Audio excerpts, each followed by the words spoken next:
Assalamualaikum warahmatullahi wabarakatuh. Perkenalkan, nama saya Dar Yusuf, CGP Angkatan 10 Kabupaten Sinjai, asal sekolah SMA Negeri 7 Sinjai. Pada kesempatan kali ini saya akan melakukan tugas pendidikan guru penggerak saya, yaitu aksi nyata modul 2.3 tentang observasi. Dan pada kesempatan hari ini saya akan melakukan percakapan observasi bersama rekan sejawat saya, Ibu Sahria SPDGR, guru mata pelajaran pendidikan sosiologi. Assalamualaikum, selamat pagi Bu Sahria. Waalaikumsalam, selamat pagi Pak Darti. Bagaimana kabarnya hari ini Bu? Alhamdulillah baik Bu. Alhamdulillah ya Bu. Sesuai janji saya minggu lalu, kita akan bincang-bincang nih hari ya Bu, sebelum melakukan observasi. Iya Pak. Ibu rencana di observasi kelas berapa dan jam ke berapa? Rencananya itu Pak di kelas 11 B2 jam ke 10.11 jam terakhir Pak. Oh, jadi kelas 11 B2 ya Bu? Iya Pak. Jam ke 10.11. Nah, baik Bu, kira-kira apa tujuan pembelajaran yang Ibu ingin capai? Tujuan pembelajarannya yaitu peserta didik mampu menjelaskan pengaruh konformitas terhadap dinamika kelompok melalui analisis kasus yang relevan. Jadi tujuan pembelajarannya sangat bagus ya Bu, tentang pengaruh konformitas kelompok. Iya. Nah, kira-kira ada pengembangan apa yang Ibu hendak capai untuk pembelajaran ini? Yang mau dikembangkan, area pengembangan yang hendak dicapai yaitu mengembangkan pengetahuan dan keterampilan peserta didik melalui model pembelajaran PBL tentang materi pengaruh konformitas terhadap dinamika kelompok melalui analisis kasus yang relevan. Oh iya Bu, area pengembangan yang Ibu hendak capai yaitu tadi dikatakan bahwa pengetahuan dan keterampilan. Ya, Pak. Kira-kira apa strategi yang Ibu sudah persiapkan untuk melaksanakan pembelajaran ini? Untuk strateginya Pak, rencananya peserta didik itu dibagi menjadi 5 kelompok secara heterogen berdasarkan kemampuan masing-masing peserta didik. Setelah itu peserta didik itu mengamati dinamika kelompok yang ada di lingkungan sekolah dan kaitannya dengan konformitas. Baik Bu, kira-kira bagaimana metode atau model pembelajaran yang Ibu ingin gunakan? Metode yang saya gunakan yaitu dengan peserta didik dibagi menjadi 5 kelompok. Setelah itu mereka berdiskusi, kemudian menganalisis pengaruhnya konformitas terhadap dinamika kelompok melalui analisis kasus yang ada di lingkungan sekitar. Kemudian metode yang saya gunakan yaitu ceramah, diskusi kelompok, kemudian presentase, dan di akhir sebentar ada penugasan dan quiz. Kalau model pembelajarannya Bu, bagaimana? Model pembelajaran yang saya gunakan yaitu saya menggunakan model pembelajaran problem based learning. Bagus sekali ya Bu, model pembelajaran yang Ibu gunakan adalah model PBL. Nah, kira-kira media apa yang Ibu sudah siapkan atau apa yang akan Ibu gunakan nanti? Media yang saya siapkan yaitu saya membuat PPT, kemudian LKPD, dan paket serta gambar yang relevan dengan materi. Iya, bagus sekali Bu Di, karena Ibu sudah menggunakan berbagai media mulai dari LKPD, PPT, bahkan menggunakan aplikasi ya Bu. Iya, menggunakan aplikasi Wordwall Pak. Oh, jadi aplikasi Wordwall. Iya. Jadi insya Allah Bu, nanti di hari Rabu jam ke 10.11 saya akan masuk melihat ibu-ibu mengajar ya. Ya. Baik Bu, kira-kira apa yang Ibu dapatkan dari hasil bincang-bincang kita pada hari ini Bu? Dari percakapan kita pada hari ini Pak, saya sangat termotivasi karena saya sudah mendapat gambaran bagaimana nantinya pelaksanaan pembelajaran di kelas pada saat observasi. Kemudian apa saja yang perlu saya persiapkan dan bagaimana pengisian peserta didik dalam pada saat pembelajaran nanti. Baik Bu, kalau begitu nanti pertemuan selanjutnya saya akan masuk di kelas Ibu untuk melihat Ibu bagaimana menjalankan proses pembelajaran ini ya Bu. Baik, Pak. Saya kira bincang-bincang kita hari ini Bu cukup sekian. Assalamualaikum warahmatullahi wabarakatuh. Waalaikumsalam warahmatullahi wabarakatuh. Kelas kita tolong disiapkan temannya untuk kelas sebelum kita memulai pembelajaran. Tempat siap. Sebelum kita belajar, marilah kita bersama-sama membaca doa. Doa dimulai.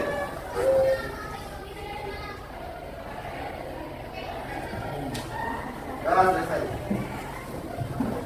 Salam kepada ibu guru. Assalamualaikum warahmatullahi wabarakatuh. Waalaikumsalam warahmatullahi wabarakatuh. Yusuf. Oke, terima kasih. Semoga apa yang akan kita laksanakan pada proses pembelajaran kita berjalan dengan lancar. Sebelum Ibu memulai pembelajaran, Ibu mau mengecek dulu siapa yang sudah hadir pada hari ini. Ahmad Riyandi hadir. Amanatun, Anissa, Bambang, Bintang, Elmi, Muslimah, tidak hadir. Kenapa ini temannya? Ketua kelas? Tidak ada informasi? Ayo Bu. Tidak ada, berarti apa? Mutmainah, Iswa, Barazila, Nur Hidayat. Kenapa temannya Ina? Apa tanpa keterangan? Tidak ada informasi ketua kelas? Ayo Bu. Oke, jadi untuk pertemuan hari ini 3 orang temannya yang tidak hadir tanpa keterangan. Bagaimana kabarnya hari ini anak-anak? Baik, Bu. Alhamdulillah kalau kabarnya baik. Sudah siap semua untuk belajar? Ya. Jadi siapa yang masih ingat pembelajaran kita pertemuan sebelumnya? Macam-macam gaya kepemimpinan. Macam-macam gaya Kepemimpinan. Oke. Sekarang Ibu menyiapkan strategi ini berkaitan dengan apa materi yang pernah kita pelajari pada pertemuan sebelumnya. Ayo silahkan maju ke depan siapa yang bisa menunjukkan atau mencari atau menghubungkan huruf yang ada di atas menjadi sebuah kata yang berkaitan dengan materi yang pernah kita pelajari pada pertemuan sebelumnya. Oke, yang pertama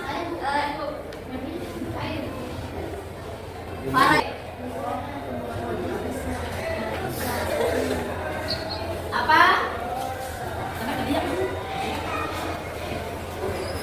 Membuat keputusan, ya. Benar ya? Berikan aplaus untuk temannya. Selanjutnya Junaidin.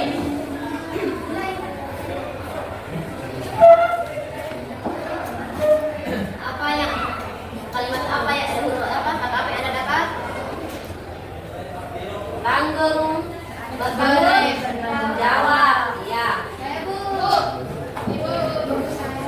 Ini seorang pemimpin yang diidolakan, itu pemimpin yang bertanggung jawab. Helmi, silakan.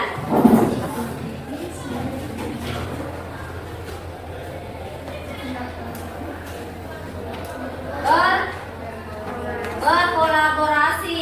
Ya, benar. Berikan aplaus untuk temannya. Selanjutnya Dewi.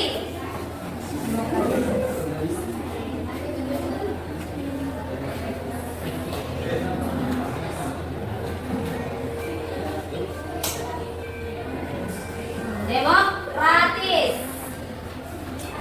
Oke. Nah. Oke.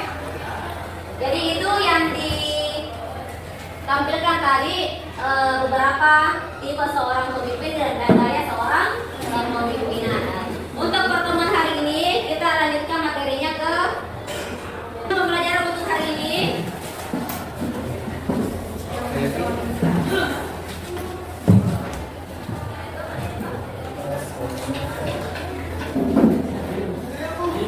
Peserta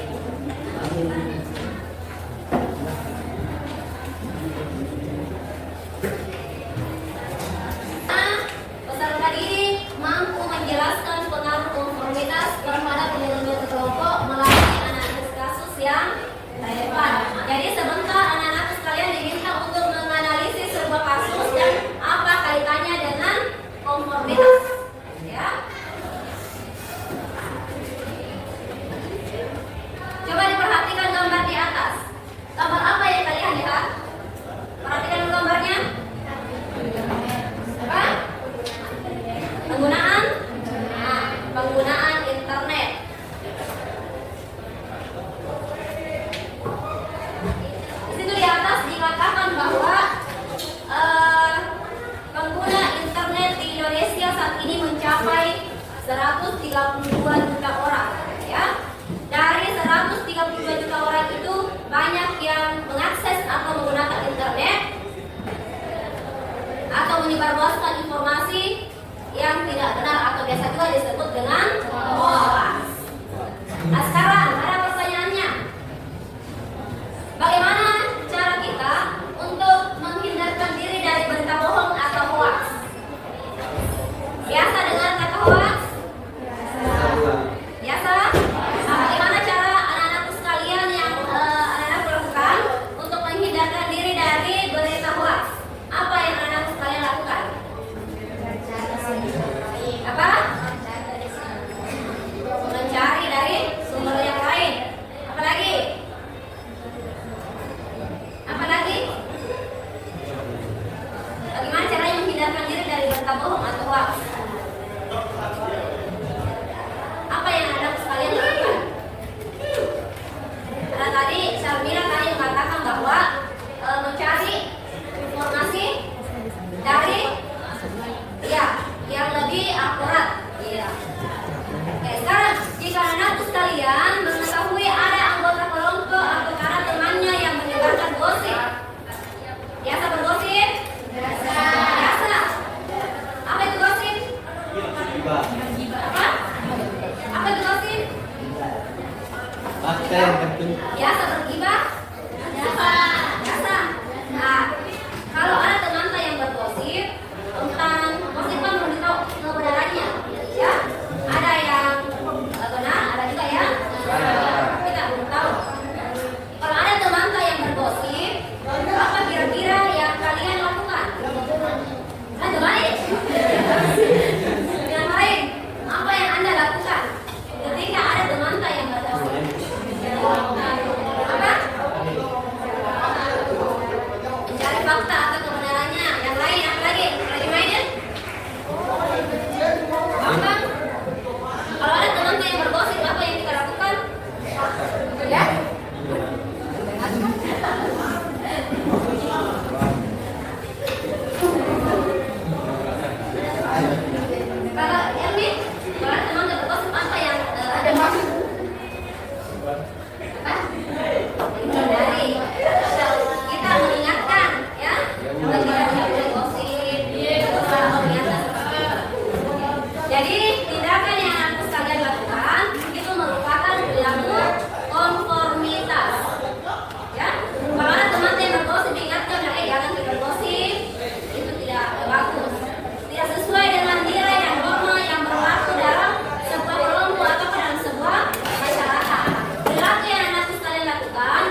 Ada contohnya adalah seorang karyawan baru di sebuah perusahaan, dia menyesuaikan diri atau dia beradaptasi dengan cara berpakaian dan berbicara yang umum dilakukan oleh karyawan lainnya.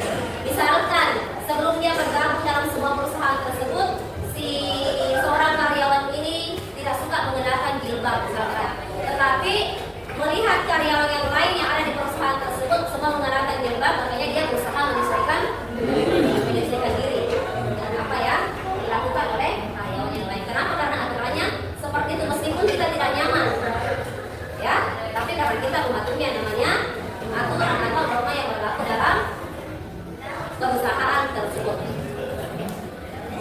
Selanjutnya anak-anakku sekalian, silahkan dulu dengan kelompoknya masing-masing. Ini ada tugas untuk menganalisis sebuah kasus.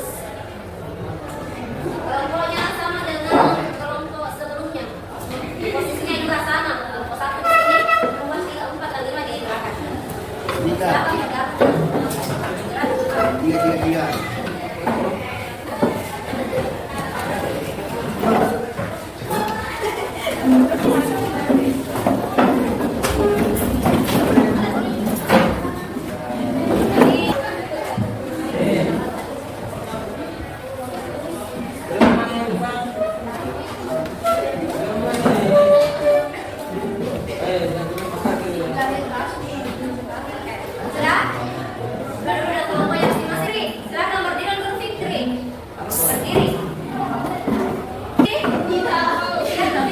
Ya Bu.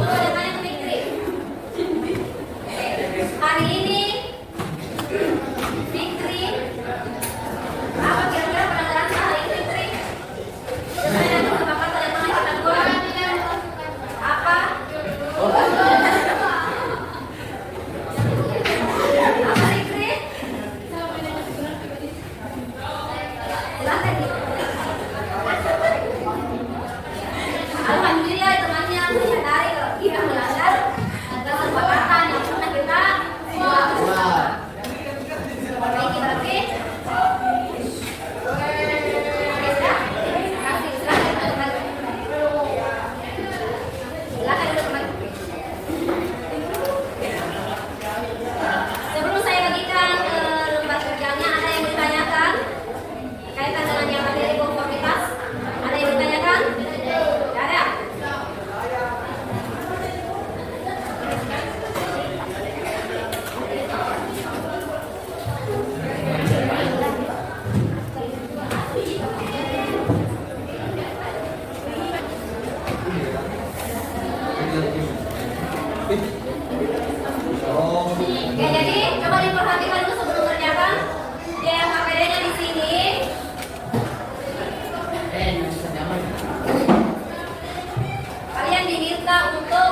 Waktu untuk mengerjakan 20 menit mulai dari sekarang. Silakan dikerjakan dengan didiskusikan dengan kelompok ini. Jauh ke situ, ya. Tidak usah ditulis. Misalkan ini yang ada apa yang apa yang ada. Oke, ini kasus yang ketiga ya. Yang lain juga Tidak puas dengan hidupnya.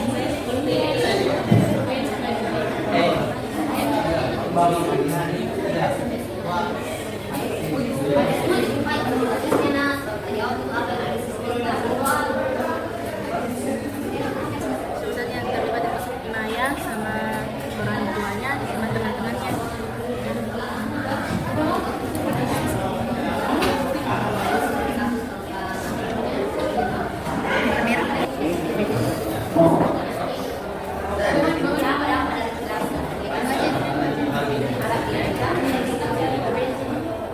temannya pakai semua ya supaya langsung diutarakan pendapatnya di situ. Oke, skip. Ya, kenapa nak? Ada yang tidak dipahami? Apa? Kompota tentang ya COVID-19. Kemudian dianalisis siapa yang terlibat dalam kasus itu, ditulis di sini, betul? Siapa saja yang terlibat dalam kasus ini. Setelah itu perilaku konformitas apa yang ditunjukkan oleh individu dalam kasus tersebut. Silakan dibaca, dianalisis itu kasus, kemudian hasil pengamat jawabannya dituliskan di sini. Oke, ngerti? Ya, yang ini. Iya. Yang ini. Tanyakan, oke? Ngerti? Ya, silakan dikerjakan. Sudah jadi kan? Iya, sampai ya, kita tantangan viral di media sosial. Tantangan viral di media. Siapa yang terlibat di situ? Apa yang ditunjukkan dan apa dampaknya dari perilaku itu? Oke? Ya. Sebentar bacakan kami dari kelompok kelompok 4. Sebentar ya.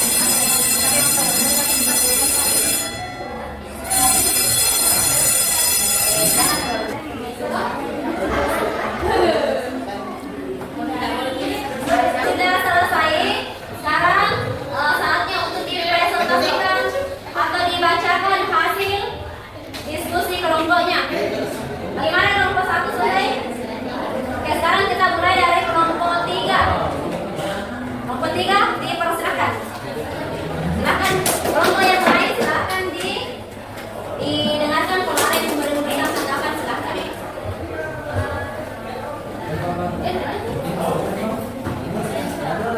Assalamualaikum warahmatullahi wabarakatuh.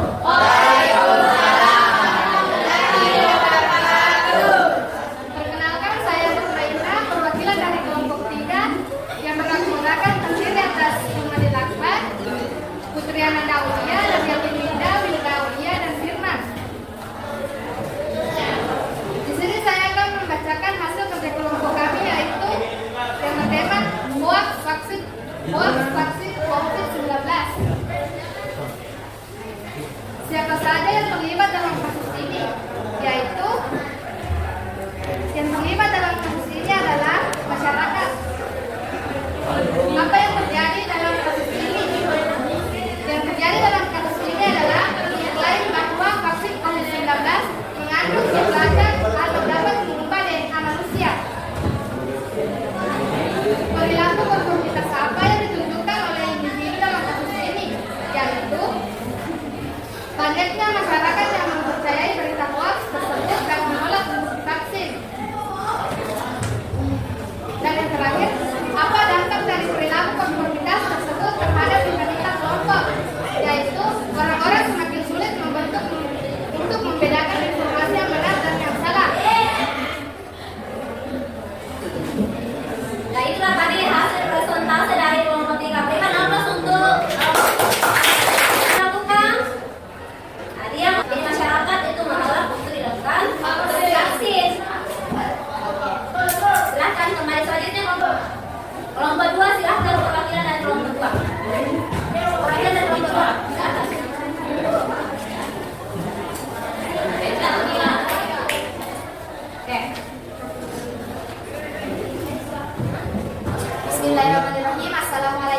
warahmatullahi wabarakatuh. Perkenalkan, nama saya Sarmila, saya perwakilan dari kelompok 2. Adapun nama kelompok yaitu Bintang Anastasia, Dewi, Elmiwardani, Irfan, Sarmila, dan Syamsuddin. Saya akan membacakan kasus yang saya diskusikan bersama teman saya, yaitu Maya dan Dunia Maya. Yang pertama, siapa saja yang terlibat dalam kasus ini? Yaitu Maya dan kedua orang tuanya. Yang kedua, apa yang terjadi dalam kasus ini? Yang terjadi dalam kasus ini adalah Maya sering membandingkan kehidupannya dengan orang-orang yang ada dalam media sosial. Yang ketiga, perilaku konformitas apa yang ditunjukkan oleh individu dalam kasus ini? Konformitas yang ditunjukkan oleh individu dalam kasus ini adalah dengan bantuan orang tuanya, Maya dibawa ke psikolog untuk melalui sesi terapi agar Maya menyadari bahwa penggunaan medsos yang berlebihan telah berdampak negatif pada kesehatan mental dan fisiknya. Dengan bantuan psikolog, Maya belajar mengatur penggunaan medsosnya dan mengembangkan hobi baru. Yang terakhir, apa dampak dari perilaku konformitas tersebut terhadap dinamika kelompok? Dampak dari perilaku konformitas tersebut terhadap dinamika kelompok adalah Maya merasa terhubung dengan teman-temannya dan perlahan-lahan Maya mulai merasa lebih baik dan kembali menjalani hidupnya dengan lebih positif. Terima kasih. Terima kasih Beda atas untuk kelompok 2. Luar biasa ya, jawabannya kelompok 2. Jadi kasus yang dapat di situ adalah tentang Maya dan dunia Maya. Jadi kasusnya di sini adalah Maya kecanduan medsos dengan media sosial. Akhirnya dia merupakan kelompok 1. Kelompok 1 silakan.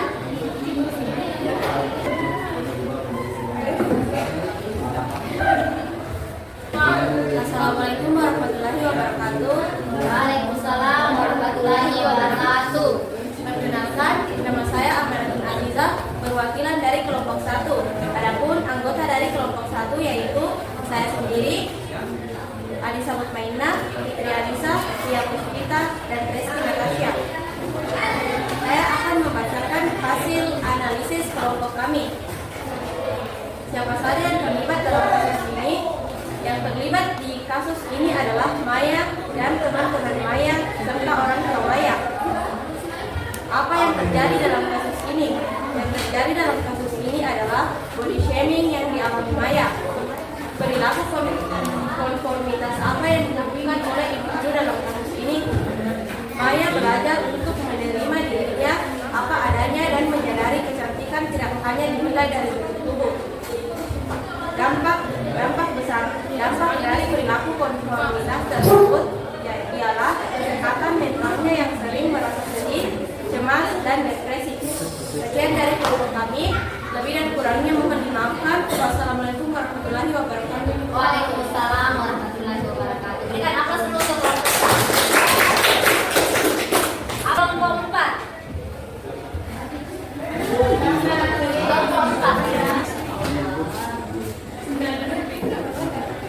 Baik, bismillahirrahmanirrahim. Assalamualaikum warahmatullahi wabarakatuh. Waalaikumsalam warahmatullahi wabarakatuh. Perkenalkan, nama saya Niswa, saya perwakilan dari kelompok 4. Adapun nama-nama kelompok yaitu Bambang Abdul Muin, Muhammad Haikal, Ika Arsyad, Niswa yaitu saya sendiri, Maya Lestari, dan Reski Handayani. Baik, saya akan membacakan hasil diskusi kelompok kami, yaitu mengenai tantangan viral di media sosial. Siapa saja yang terlibat dalam kasus ini? 1. Ina dan netizen. Perilaku konformitasi apa yang ditunjukkan oleh individu dalam kasus ini?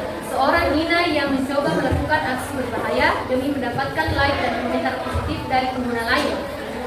Tindakan Dina yang mengikuti tantangan viral hanya untuk mendapatkan pengakuan dari teman-temannya meskipun dia tahu bahwa tindakan tersebut berbahaya.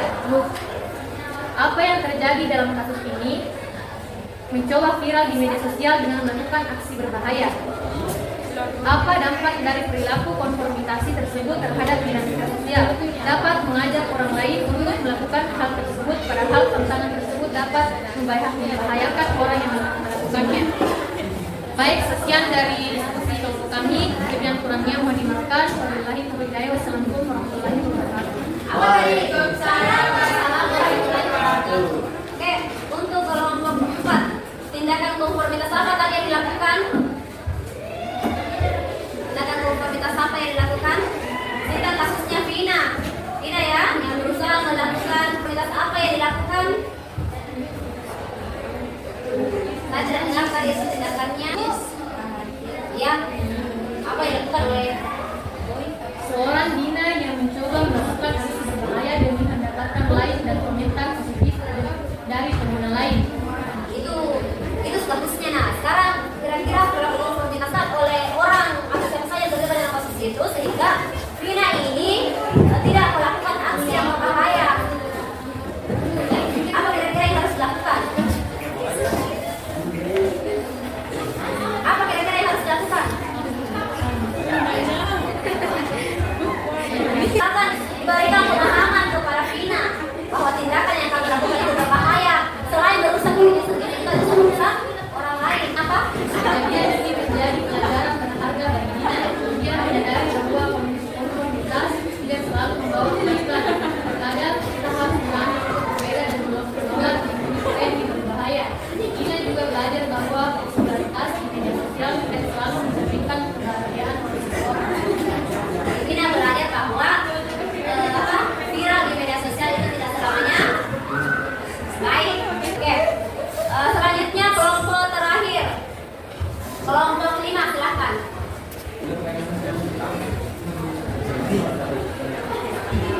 Assalamualaikum warahmatullahi wabarakatuh. Waalaikumsalam warahmatullahi wabarakatuh. Saya atas nama Kirana. Nama kelompok Nur Farazila, Kirana, Levandi, Mufikri, Muslimah, dan Nur Hidayah.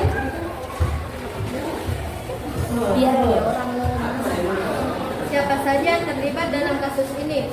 Yang terlibat dalam kasus ini yaitu Andi. Apa yang terjadi dalam kasus ini? Yang terjadi dalam kasus ini adalah ejekan dan perundungan terhadap siswa kelas 7 bernama Andi.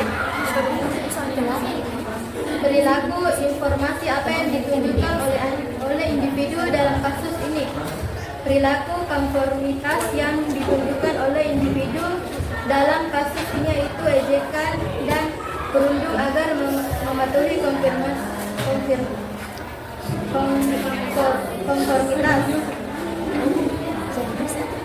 Yang ada, kita harus melakukan beberapa cara yaitu 1. Mengajarkan empati dan toleransi. 2. Meningkatkan kesadaran. 3. Melibatkan orang tua.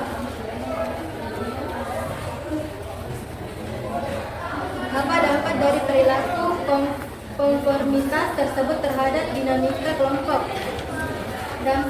Dampak dari perilaku tersebut adalah memicu masalah kesehatan mental Andi seperti gangguan cemas, depresi hingga trauma. Baik. Apa studi kasusnya? Itu apa studi kasusnya tadi? Bayangan di sekolah. Tentang bayangan di sekolah. Bagaimana?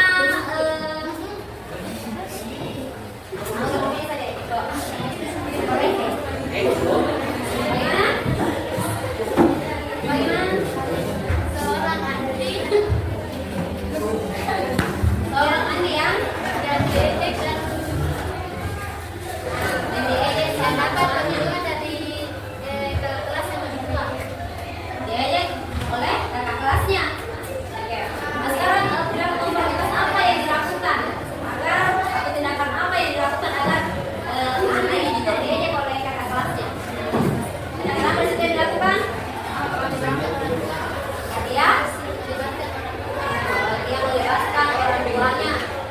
Dia memanggil orang tuanya ke sekolah bahwa di sekolah saya seperti itu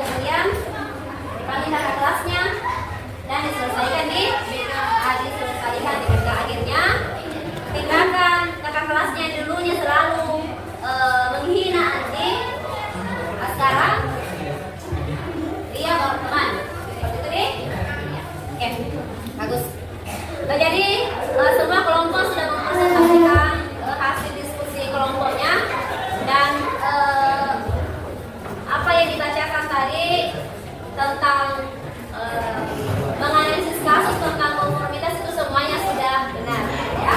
Jadi saya berikan aplaus untuk kalian semua. Oke, selanjutnya siapa yang bisa menyimpulkan pembelajaran kita pada hari ini? Oke, silakan. Anda Anissa Fitri, silakan. Konformitas adalah perilaku dan mematuhi peraturan atau norma yang berlaku dalam satu kelompok. Faktor yang bisa mempengaruhi konformitas adalah rasa takut terhadap celah sosial, rasa takut terhadap penyimpangan, dan keterikatan pada penilaian bebas. Bagus sekali, luar biasa ya. Kita akan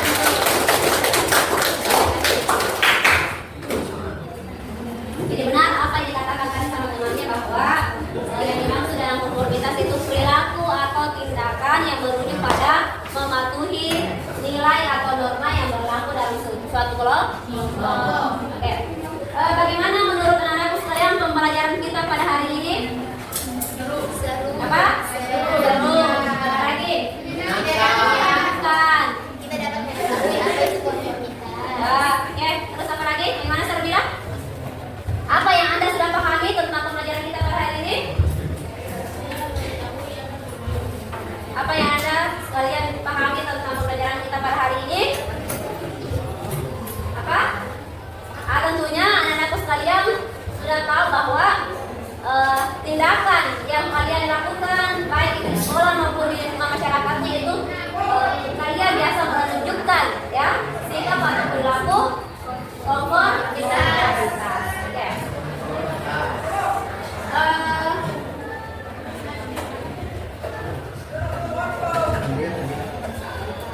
Saya kirimkan juga di grup kelasnya tentang alat piloting ya, tentang pembelajaran kita pada hari ini.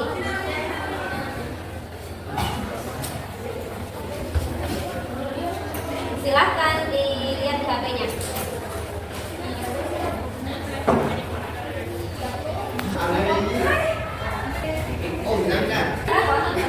Nah, di atas menggambarkan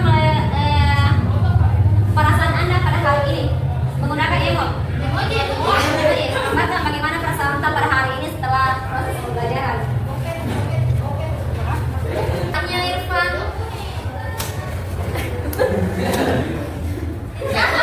Bahagia. Alasannya kenapa bahagia ya? Senyum. Kenapa tersenyum? Karena senyum. Oke. Apa lagi yang mau tambahkan?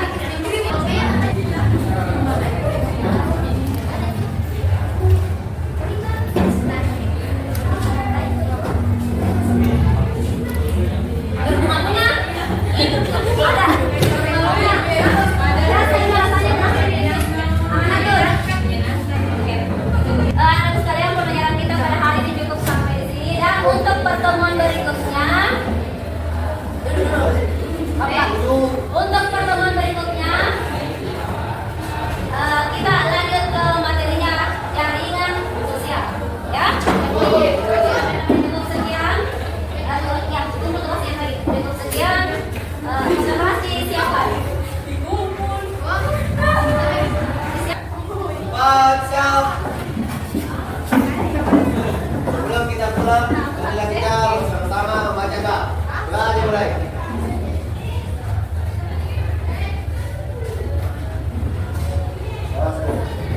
Salam kepada Ibu Guru. Assalamualaikum warahmatullahi wabarakatuh. Assalamualaikum Ibu Sahriah. Bagaimana kabar hari ini? Waalaikumsalam Pak. Alhamdulillah kabar baik Pak. Jadi begini Bu, setelah kegiatan observasi dulu di kelas, kita bincang-bincang lagi terkait dengan pembelajaran yang telah Ibu lakukan pada minggu lalu di kelas. Kira-kira jadi di sini Bu, saya akan menanyakan beberapa pertanyaannya. Pertanyaan pertama, bagaimana perasaan Ibu mengenai kegiatan observasi pembelajaran yang sudah kita lakukan di kelas? Walaupun ini bukan pertama kalinya saya diobservasi, tapi pasti ada rasa tegang, begitu Pak. Tapi alhamdulillah semuanya berjalan dengan lancar mulai dari awal pembelajaran sampai penutup. Baik Bu, alhamdulillah ya Bu. Bisa diceritakan kembali Bu, area pengembangan apa yang Ibu lakukan di kelas dan langkah-langkah atau tahap-tahap pembelajaran yang sudah Ibu lakukan, kira-kira apa saja yang sudah berjalan? Area pengembangan yang saya lakukan itu Pak, ada pengembangan pengetahuan dan keterampilan.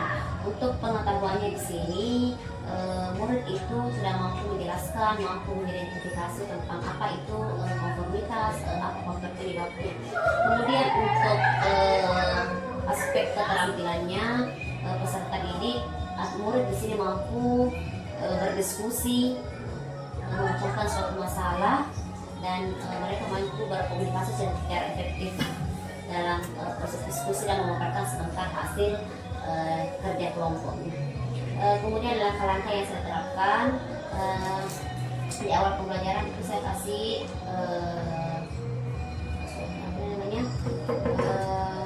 mengingatkan kembali materi yang sudah dipelajari pada pertemuan sebelumnya dengan menggunakan aplikasi Wordall. Kemudian saya masuk di kompetensi, intinya peserta didik dikelompokkan, kemudian berdiskusi, dan di akhir pembelajaran sebentar itu saya kasih semacam evaluasi. Baik Bu, menurut Ibu Sahria, apakah area pengembangan yang Ibu kembangkan tadi di kelas apakah sudah berhasil dan sesuai dengan tujuan pembelajaran yang Ibu ajarkan? Alhamdulillah tujuan pembelajarannya itu sudah berhasil, namun masih ada beberapa murid yang mungkin ini juga sudah lazim dialami oleh guru-guru lainnya Pak ya. Masih banyak murid yang bercerita pada saat ini tidak mendengarkan instruksi yang diberikan kepada saya. Ya, baik Bu, kalau mengenai masalah seperti itu Bu, itu sudah lazim dihadapi juga dengan guru-guru lain. Tapi lalu apa kira-kira strategi Ibu untuk mengatasi masalah ini? Strategi yang saya lakukan untuk mengatasi masalah ini yaitu saya mengelompokkan ini murid berdasarkan masing-masing murid kan mempunyai cara belajar yang berbeda. Ada yang suka dengan audio, ada yang suka dengan visual, bahkan ada yang suka dengan berbanyak. Makanya saya gabung dalam proses pembentukan kelompok itu, saya gabung antara peserta murid yang suka dengan pembelajaran di audio, visual, dan kedua-duanya. Baik, berarti itu adalah rencana Ibu ke depannya dalam proses pembelajaran ke depannya. Iya, Pak. Yaitu dengan memperhatikan gaya belajar murid baik dari visual ya, atau auditorial ya. Nah, di dalam pembagian kelompok itu tujuannya kan supaya murid bisa bekerja secara nyaman. Nah, kira-kira kapan Ibu bisa melakukan perubahan atau perbaikan ini? Saya akan melaksanakan secepatnya. Dan karena ini kan penting bagi murid. Baik Bu, semoga perubahan dan perbaikan yang Ibu rencanakan tadi dapat sesegera mungkin dilaksanakan dan masalah yang Ibu alami di kelas dapat teratasi dengan baik. Saya menunggu kabar baik dari Ibu ya. Baik. Terima kasih Bu. Assalamualaikum warahmatullahi wabarakatuh. Waalaikumsalam warahmatullahi wabarakatuh.